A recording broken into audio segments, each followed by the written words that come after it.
Assalamualaikum warahmatullahi wabarakatuh. Bismillah, alhamdulillah, alhamdulillahi rabbil alamin, wabihi nasta'in ala umuri dunya waddin, wassalatu wassalamu ala nabiyyina Muhammadin wa ala alihi wa sahbihi wa man amana bihi ila yaumiddin. Rabbi shrah li sadri wa yassir li amri wahlul 'uqdatam min lisani yafqahu qawli. Allahumma iftah 'alaina hikmataka wanshur 'alaina rahmataka wa dzakirna ma nasina ya dzal jalali wal ikram. Amma ba'du. Bapak-bapak jamaah salat maghrib yang dirahmati Allah Subhanahu wa taala, alhamdulillah segala puji syukur hanya milik Allah. Kita masih diberikan nikmat iman Islam, nikmat kemudahan untuk hadir datang ke masjid, menunaikan ibadah sholat maghrib dengan berjamaah, disambung dengan tilawah Al-Quran, disambung dengan taklim pengajian. Mudah-mudahan segala amal ibadah kita, amal soleh kita diterima dan diridhai Allah Subhanahu wa ta'ala. Salawat salam senantiasa tercurah atas Nabi kita Nabi Muhammad sallallahu alaihi wasallam. Mudah-mudahan kita semua mendapatkan syafaatnya, amin ya rabbal alamin. Bapak-bapak jamaah salat maghrib yang dirahmati Allah Subhanahu wa ta'ala, seperti biasa sebelum kita mulai taklim pengajian kita malam hari ini, terlebih dahulu kita membaca umul kitab suratul Fatihah dengan harapan serta niatan mudah-mudahan Allah ta'ala berikan kita istiqomah, berikan kita ilmu yang manfaat, yang barokah. Allah jaga, Allah lindungi diri kita, keluarga kita, anak istri kita, orang-orang tercinta kita, saudara-saudara kita, muslimin muslimat senantiasa dalam lindungan dan penjagaan Allah Subhanahu wa ta'ala, dimudahkan dalam segala urusannya. Ala hadiniyah wa ala kullatin salihah hadrati nabiyina Muhammad sallallahu alaihi wasallam, il hadrati syekhina wa masyayikhi masyayikhina wa muallimina wa ustadina wa muallifil kitab alladzi ta'alamna wa alamna. Nafa'ana Allah bi ulumihim wa barakatihi bisiril Fatihah. A'udzu billahi minasyaitonir rajim. Bismillahirrahmanirrahim. Alhamdulillahirabbil alamin arrahmanir rahim maliki yaumiddin. Iyyaka na'budu wa iyyaka nasta'in. Ihdinas siratal mustaqim. Siratal ladzina an'amta 'alaihim ghairil maghdubi 'alaihim waladdallin. Amin. Bismillahirrahmanirrahim. Bapak-bapak jamaah salat maghrib yang dirahmati Allah Subhanahu wa ta'ala, pengajian kita masih dengan tema yang sama dari kitab Al-Maqasid An-Nawawi. Terakhir kemarin kita sampai maksud yang kedua berkaitan dengan hukum-hukumnya toharoh. Kita telah berbicara membahas tentang masalah air, kemudian masalah najis, masalah wadah atau bejana yang boleh dipakai atau tidak, kemudian siwak, wudu, sesuatu yang mengharuskan wudu atau asbabul hadas, kemudian fardu-fardunya wudu. Maka malam ini kita melanjutkan tentang sunnah-sunnahnya wudu, masih dalam maksud yang kedua kaitannya dengan toharoh. Bismillahirrahmanirrahim. Qala al-musannif rahimahumullah wa nafa'anallah bi ulumi fid dharaini amin. Wa sunanuhu at-tasmiyatu wa ghuslu kaffaihi qabla idkhalihima al-ina'a wal madmadatu wal istinsyaqu wasti'abu ra'sihi wa mashu udhunaihi wa takhlilu asabi'i wa lihyatahu al-kassati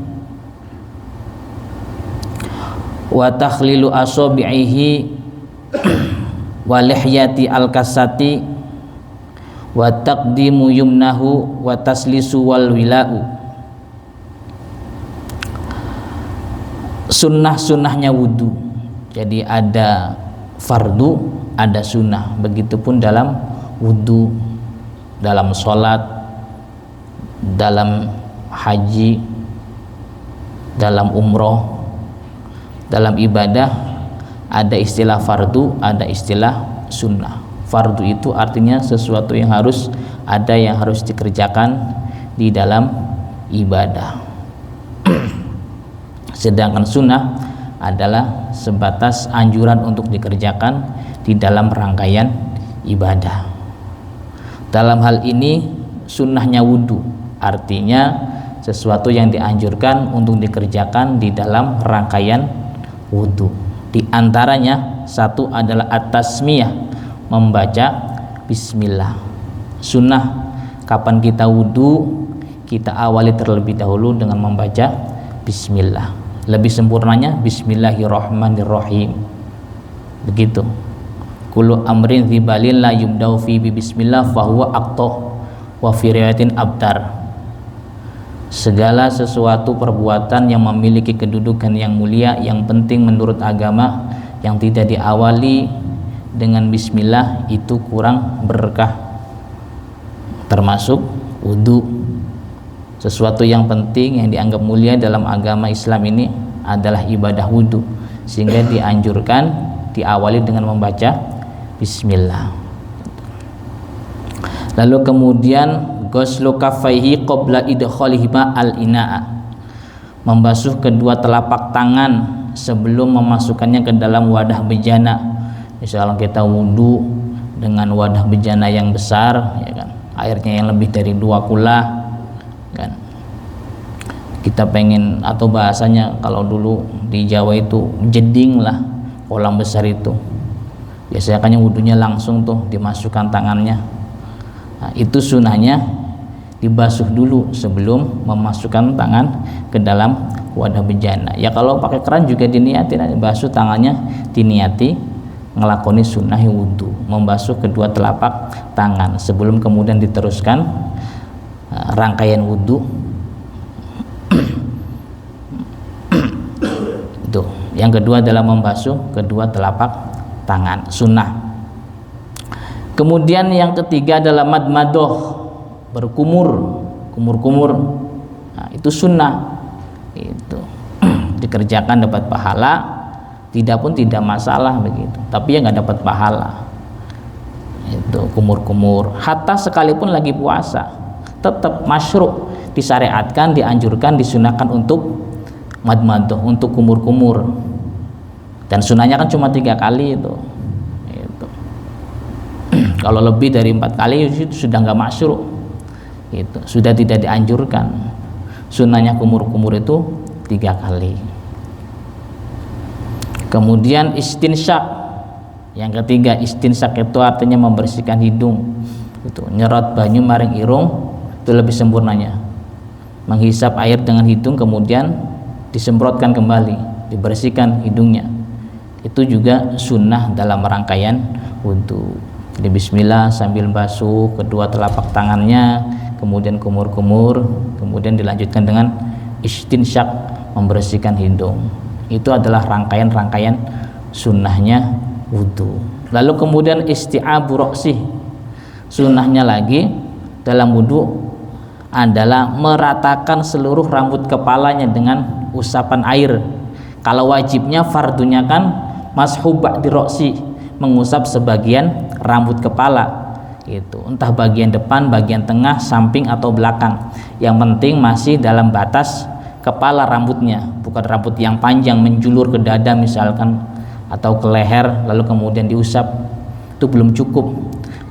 Wajibnya adalah mengusap sebagian rambut yang masih ada dalam batasan kepala. Sunnahnya itu isti'ab ra'si, jadi rata semua rambutnya diusap dari depan sampai belakang. Itu sunnah. Itu Ustadz, saya tengahnya aja biasanya. Itu wajibnya. Itu kalau pengen dapat pahala sunnah, semuanya diusap dari depan sampai belakang.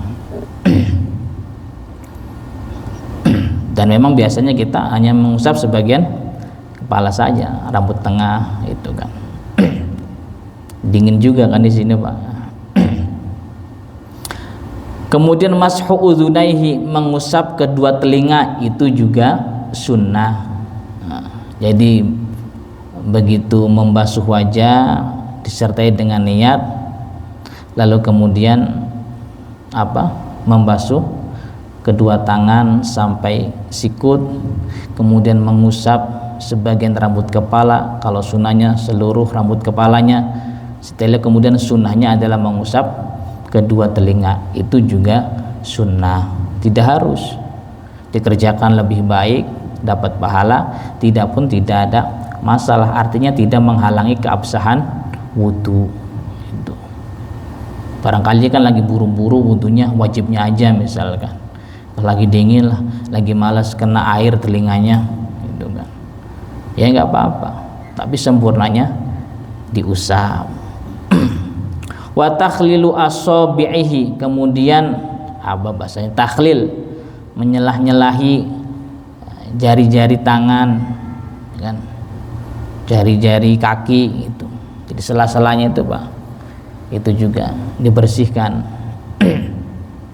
Kemudian walihyati al-kasati, menyelah-nyelahi jenggotnya yang tebal. Itu kalau yang tipis wajib jenggotnya tipis, karena takutnya nggak kena tuh bagian kulit yang di dalamnya. Tapi kapan jenggotnya tebal, sunnah untuk ditakhlil di sela-sela itu. Wa taqdimu yumnahu, terus kemudian sunnahnya wudu adalah juga mendahulukan anggota kanan. Jadi setiap ada anggota wudu yang bisa untuk didahulukan, kanannya dulu baru kemudian kiri, itu sunnahnya. Kalau muka ya satu anggota ya langsung aja, jadi nggak begini, langsung duanya. Tangan kanan dulu sunnahnya, kalau kiri dulu nggak apa-apa, cuman nggak dapat sunnah. Sunnahnya taqdimu yumnahu, mendahulukan bagian anggota kanan. Kaki ya kanan dulu itu.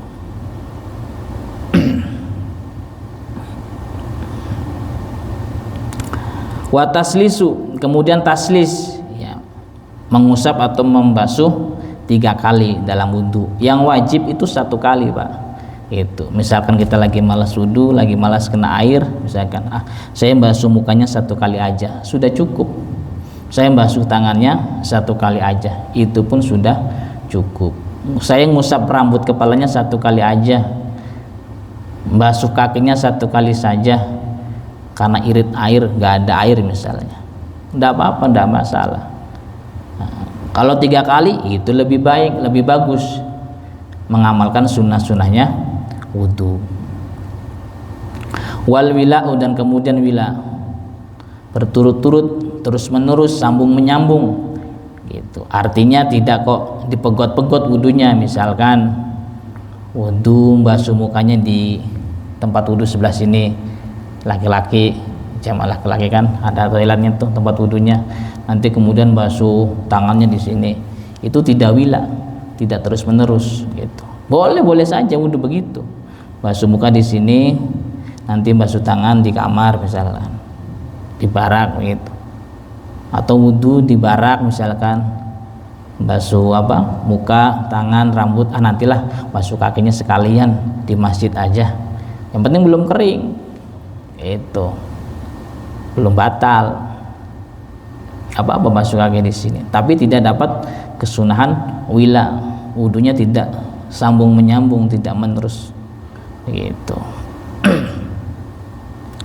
Itu beberapa kesunahan wudu, dari mulai membaca bismillah, membasuh kedua telapak tangan, berkumur, membersihkan hidung, meratakan rambut kepala, mengusap kedua telinga, menyelah-nyelahi jari-jari, kemudian jenggot yang tebal, mendahulukan anggota-anggota yang kanan, diusap dibasuh 3 kali, dan dilakukan secara sambung menyambung, wila, terus menerus begitu. Pun titik. Wal mashu alal khufaini yajuzu lil muqimi yauman walailatan walil musafiri salah 1 ayamin bilayalihinna minal hadasi bisyarti lubsihima ba'da kamali tuhrin tamin wa imkanu masyin alaihima wasatru mahalil ghusli. Terus kemudian toharoh selanjutnya adalah masalah mengusap atas kedua muzah. Muzah kalau di Indonesia nggak terlaku Pak ya, tapi saya pernah lihat tuh pas puasa kemarin, ada salah satu dari ustadz tamu kita itu pakai muzah gitu. Jadi kayak sejenis kaos kaki, tapi bukan kaos kaki, dia lebih tebal gitu. tidak tembus oleh air begitu. Itu dipakaikan biasanya memang begitu pada situasi kondisi yang memang dingin gitu, sehingga nanti dalam wudhu dia tidak perlu untuk membasuh kakinya, dia dapat rukhsah ketika memang dia memenuhi syarat di dalam memakai muzah ini, sejenis kaos kaki tapi bukan kaos kaki lah. Jadi ada rukhsah, ada kemurahan ketika seseorang memakai muzah, ya kan, nanti pada saat dia wudhu tidak harus dicopot, tidak harus dibasuh kakinya, cukup diusap muzahnya itu. Ada aturannya, boleh bagi orang yang mukim, artinya tidak dalam bepergian, untuk mengusap kedua muzahnya dalam batas waktu 1 hari 1 malam itu. Kalau sudah 1 hari 1 malam harus dicopot muzahnya gitu, harus dibasuh kakinya. Tapi misalkan kita hadas nih, sholat maghrib ini sebelum maghrib, ya kan, terus kemudian kita wudhu, kita pakai muzah, ya terhitung dari situ sampai 1 hari 1 malam. Nanti isya misalkan kita batal wudhunya, kita pengen wudhu lagi, malas kena air dingin, cukup diusap saja ya muzahnya itu. Itu rukhsah, kemurahan. Karena kalau wajibnya kan wudhu mesti dibasuh tuh kedua kaki sampai kedua mata kakinya. Itu untuk seorang yang mukim, hanya berlaku 1 hari 1 malam mendapatkan kemurahan mengusap muzahnya. Walil musafiri salah 1 ayam bilayalihinna minal hadas. Untuk seorang musafir, orang yang bepergian dalam perjalanan, dapat rukhsah, dapat kemurahan, kewenangan untuk mengusap muzahnya selama batas waktu 3 hari 3 malam itu.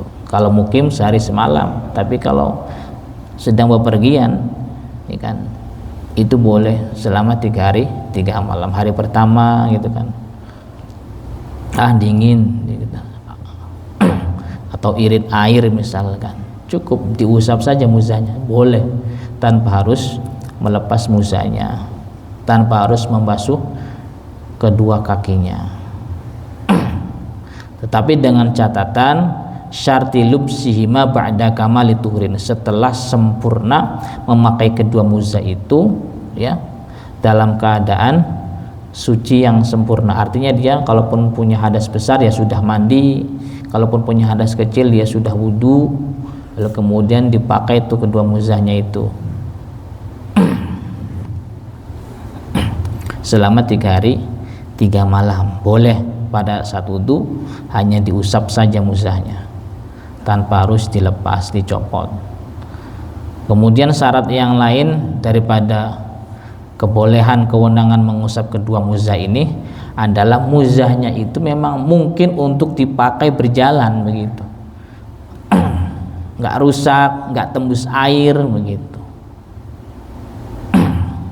Dan juga satru mahalil ghusli, muzahnya itu menutupi tempat yang harus dibasuh, artinya menutupi kaki gitu, sampai kedua mata kaki itu ke atas itu ketutupan begitu.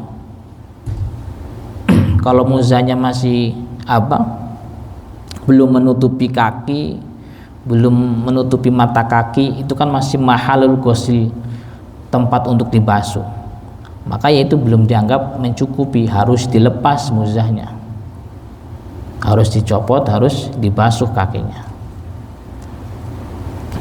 pun. Titik itu kewenangan rukhsah, kemurahan dalam mengusap muzah bagi mukim dan bagi musafir dengan beberapa syarat ketentuannya. Wa mubtiluhu, terus selanjutnya adalah perkara-perkara yang membatalkan kewenangan rukhsah daripada mengusap kedua muzah. Jadi perkara-perkara yang membatalkan kewenangan rukhsah dari mengusap kedua muzah. 1, khol'un, dicopot misalkan. Tadi misalkan kita sudah wudhu, kemudian sempurna dalam toharoh, dipakai muzahnya gitu. Lalu kemudian kita copot, lagi ngaji begini copot muzahnya gitu kan. Ya sudah batal. Nanti kalau wudu berarti harus dibasuh kakinya, nggak kemudian dipakai lagi kemudian diusap, nggak begitu. Jadi harus dipakai terus begitu. Wa tamamu muddati, kemudian sempurna masanya. Kalau mukim ya berarti 1 hari semalam, kalau sudah sehari semalam berarti sudah batal, artinya harus dilepas, harus dicopot, wudunya harus dibasuh kakinya. Itu tidak cukup kalau udah 2 hari dia mukim masih dipakai muzahnya, kan belum dilepas. Iya, tapi masamu sudah habis, itu jatahnya sehari semalam. Wa mujibu guslin, kemudian yang ketiga yang membatalkan daripada kewenangan kebolehan mengusap kedua muzah adalah perkara yang mewajibkan mandi jinabah gitu. Tidur habis isya masih dalam keadaan suci misalkan, atau batal tidur kemudian mimpi ihtilam, mimpi metu mani misalkan, kan mujibu guslin tuh wajib mandi, nanti harus dilepas muzahnya, itu batal pun titik. Wal istinja'u, selanjutnya masalah istinja, masalah cebok. Wal istinja'u yajibu min mulawisin wa yusannu bihijaratin sumamain. Istinja, ceboklah, hukumnya adalah wajib dikarenakan setiap perkara yang mengkotori, kencing, BAB, itu wajib untuk istinja, untuk cebok gitu. Wa yusanu bihijaratin sumamain, dan dalam prakteknya dianjurkan pada saat istinja cebok itu yang paling afdol, yang paling utama itu dengan mengumpulkan dua alat untuk cebok, artinya dengan batu kemudian diiringi dengan air gitu. Usah repot amat, kita mau pengen pakai air aja ya cukup. Kalau seandainya pengen meringkas dengan salah satu saja, dengan air misalkan, itu lebih afdal, lebih utama. Tapi kalau pengen dapat kesunahannya misalkan dengan batu dulu atau dengan atok dulu, yang tisu yang kasar itu, kemudian diiringi dengan air, itu lebih utama lagi itu. Jadi dengan batu itu karena untuk menghilangkan ababas ainnya, bentuk najisnya, yang kasar itu keset ketarik, sedangkan air itu untuk menghilangkan asarnya, bekasnya, sehingga itu lebih utama. Ustadz, saya langsung aja dengan air, nggak apa-apa, cukup itu juga. Itu kalau misalkan dengan batu saja boleh Ustadz, boleh itu, tapi dengan beberapa syarat, dengan beberapa catatan. Wa yujzi'u bima'in aw salasati ahjarin, istinja itu bisa dikatakan cukup, boleh dengan air saja boleh, atau dengan 3 batu saja pun boleh, atau 1 batu yang memiliki 3 sisi begitu, boleh. Pokok dengan sesuatu yang semakna dengan hajar, dengan batu, dari setiap perkara yang keras, ya kan, yang dapat menarik, menghilangkan najis, dan juga sifatnya tidak dimuliakan gitu. Yang keras yang bisa menarik najis yang tidak dimuliakan, itu boleh untuk dipakai istinja gitu. Kalau makanan bisa nggak kira keras nggak? Makanan roti keras bisa nggak kira-kira buat narik najis? Bisa, tapi kan dimuliakan untuk dimakan, nggak boleh tuh.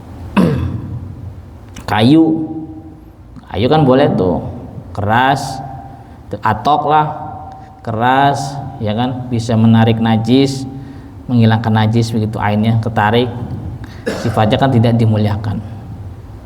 Buku misalkan, buku kitab misalkan, nggak boleh karena itu dimuliakan gitu.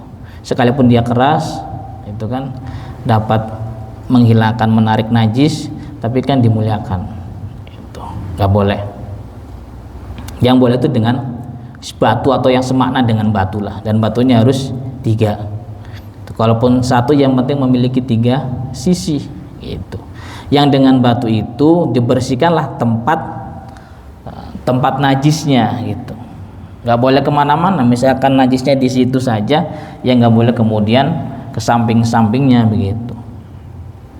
Misalkan di anus, ya di anus saja, tidak kemudian sampai ke samping-samping ke bokongnya begitu, enggak. Kalau misalkan di hasafah kencing di situ saja, nggak boleh kemudian sampai ke belakang-belakang itu, sampai ke bawah-bawah, nggak belepotan begitu. Itu syarat diantara cebok dengan batu atau sesuatu yang semakna dengan batu, boleh, tapi dengan syarat-syaratnya. Banyak syaratnya, tapi tidak disebutkan dalam kitab maqasid ini. Ya diantaranya ya tadi batunya harus 3 atau memiliki 3 sisi, kemudian tidak boleh sampai melewati tempat najis itu, kemudian bukan batunya atau yang sesuatu yang dipakai untuk membersihkan itu bukanlah yang mustakmal, yang sudah dipakai begitu.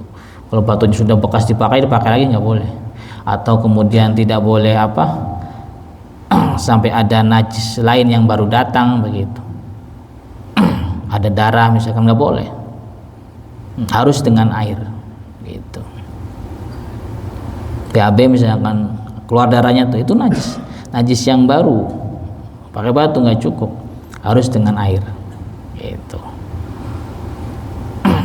Wala yabulu mustaqbilal qiblati wala mustadbiroha bisohroin wujuban.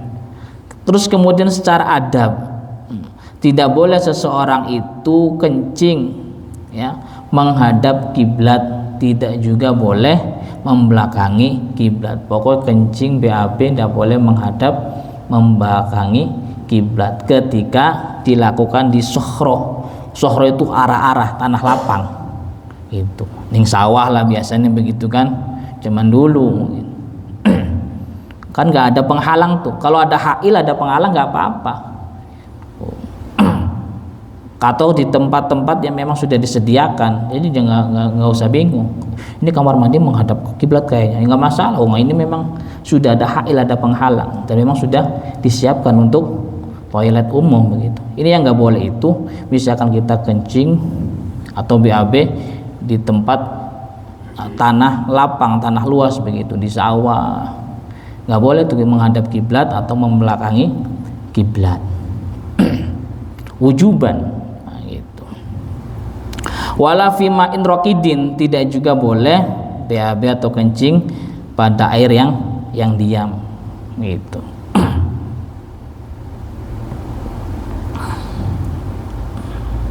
Watah tasyajarotin, tidak boleh BAB atau kencing di bawah pohon musmirotin yang sedang berbuah. Adabnya juga nggak boleh.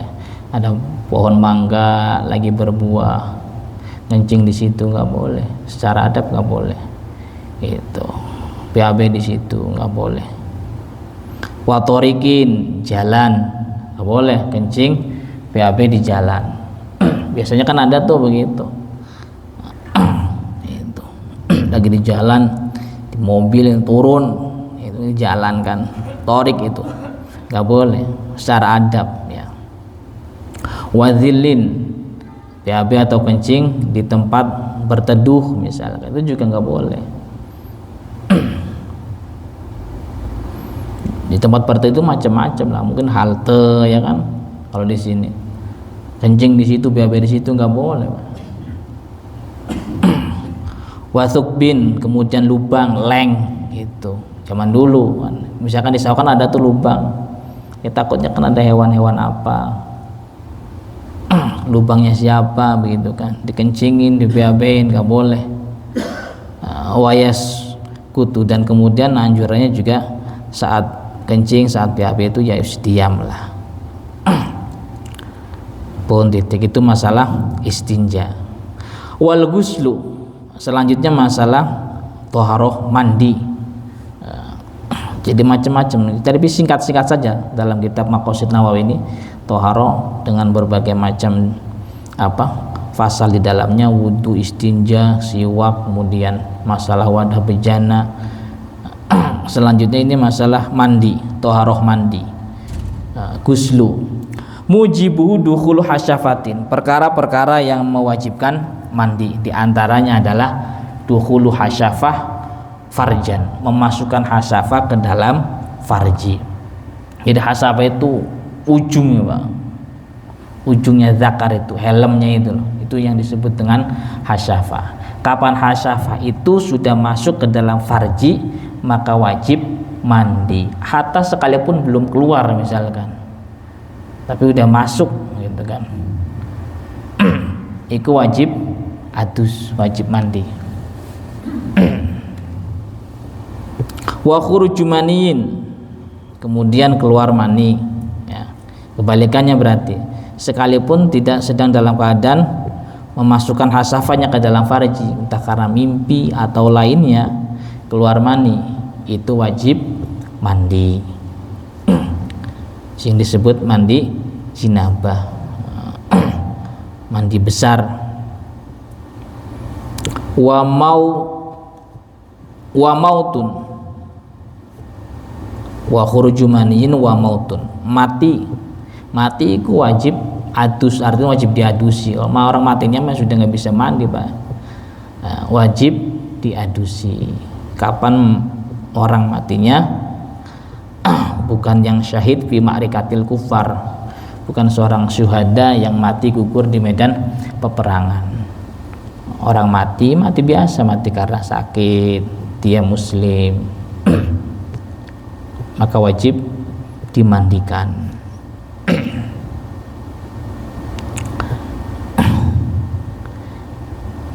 Nah, tiga ini umum, istirok, berlaku untuk laki-laki ataupun perempuan. Kapan dukhuli hasyafah, nah, dimasuki hasyafah atau memasukkan hasyafah ke dalam farji, wajib adus, baik laki-laki ataupun perempuan. Keluar mani, baik laki-laki perempuan, wajib mandi. Mati laki-laki ataupun perempuan, wajib dimandikan.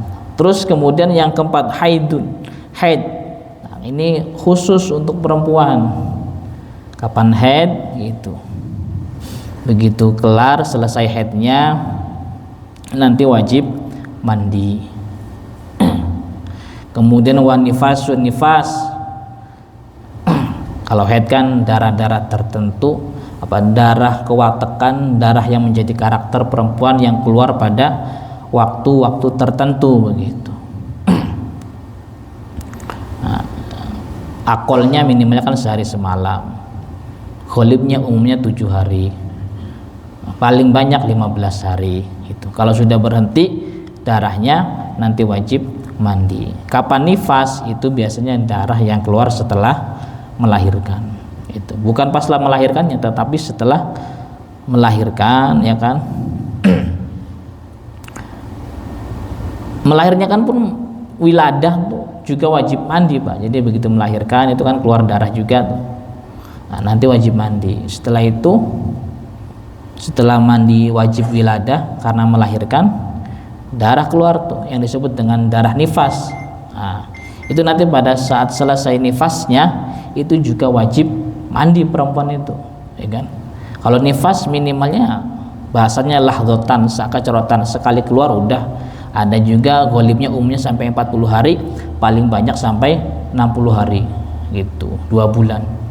Itu dalam rangkaian itu keluar darah, nanti pada saat berhenti wajib mandi. Itu yang disebut toharotu guslin, toharoh sesuci mandi ya. Ada beberapa perkara yang memang harus bagi kita untuk melaksanakan toharoh dengan cara gusli gitu. Itu yang disebut dengan hadas besar. Jadi hadas itu adalah sesuatu yang mewajibkan untuk toharoh. Kalau toharohnya adalah gusli, berarti itu hadasnya hadas besar. Kalau toharohnya wudhu, itu hadasnya hadas kecil. Mudah-mudahan manfaat barokah. Ala minkum. Wassalamualaikum warahmatullahi wabarakatuh.